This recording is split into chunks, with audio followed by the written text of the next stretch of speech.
এক ভাই প্রশ্ন করেছেন যে অপ্রাপ্ত বয়স্করা কোরআন তেলাওয়াত বা কোরআন হিফজের জন্য কি ওযু শর্ত? ধরে রাখতে প্রসাব বা বায়ু আটকিয়ে রাখা এটা কতটুকু জায়েজ কিনা। আসসালামু আলাইকুম রহমতুল্লাহি ওয়া বারাকাতুহু। নাহমাদুহু ওয়া নুসাল্লি আলা রাসূলিহিল কারীম, আম্মা বাদ। প্রিয় মুসলিম ভাই ও বোনেরা, আপনারা জানতে চেয়েছেন যে এক ওয়াক্ত সালাত আদায়ের পর অন্য ওয়াক্ত সালাত আদায়ের জন্য অলসতার কারণে ওযু ধরে রাখতে প্রসাব বা বায়ু আটকিয়ে রাখা এটা কতটুকু জায়েজ কিনা। বিষয়টা হলো যে প্রসাব এবং বায়ুটাকে যে মানুষ আটকিয়ে রাখে এটা দুই ধরনের হবে। নাম্বার এক, এমনভাবে আটকিয়ে রাখা প্রসাব এবং বায়ুর এমন চাপ যেটা যদি আটকিয়ে রাখেন তাহলে সলাতের খুশু নষ্ট হয়ে যায়। তো এটা সম্পূর্ণ নিষেধ, এটা শরীয়তে যেমন নিষেধ অনুরূপভাবে এর আবার স্বাস্থ্য ঝুঁকিও রয়েছে। আপনি যদি প্রসাব এবং বায়ুকে জোর করে আটকিয়ে রাখেন ওযু ধরে রাখার জন্য, তাহলে এটা শারীরিক অত্যন্ত ক্ষতি স্বাস্থ্য বিষয়ে।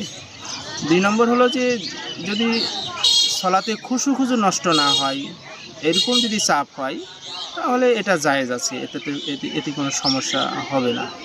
এজন্য আমরা চেষ্টা করব যে প্রত্যেক ওয়াক্ত সালাতের জন্য ওযু করার। একান্ত যদি প্রয়োজন হয় তাহলে সামান্য চাপগুলোকে আটকিয়ে রাখা যাবে, কিন্তু অতিরিক্ত চাপ হলে সেটাকে আটকিয়ে রাখা যাবে না। আসসালামু আলাইকুম ওয়া রাহমাতুল্লাহ। এক ভাই প্রশ্ন করেছেন যে অপ্রাপ্ত বয়স্করা কোরআন তেলাওয়াত বা কোরআন হিফজের জন্য কি ওযু শর্ত কোরআন স্পর্শ করার জন্য? উত্তর হলো যে কোরআন অপ্রাপ্ত বয়স তো যাদের প্রতি শরীয়ত এখনো ফরজ না, আর তারা যদি ওযু ছাড়াই কোরআন স্পর্শ করে তাহলে কোনো প্রকার সমস্যা হবে না। যেমন রাসূলুল্লাহ সাল্লাল্লাহু আলাইহি সাল্লাম বলেছেন, ৩ ব্যক্তি কিয়ামতের দিন দায় মুক্তি থাকবে। নাম্বার ১, ঘুমন্ত ব্যক্তি যতক্ষণ না জেগে না ওঠে। ২ নম্বর, অপ্রাপ্ত বয়স্ক শিশু যতক্ষণ না সে বালেগ না হয়। আর ৩ নম্বর হলো যতক্ষণ একজন পাগল ব্যক্তি উম, যতক্ষণ না তার বিবেক ফিরে না আসে। এই ৩ ব্যক্তি শরীয়তের জন্য দায়ী মুক্তি থাকবে কিয়ামতের দিন।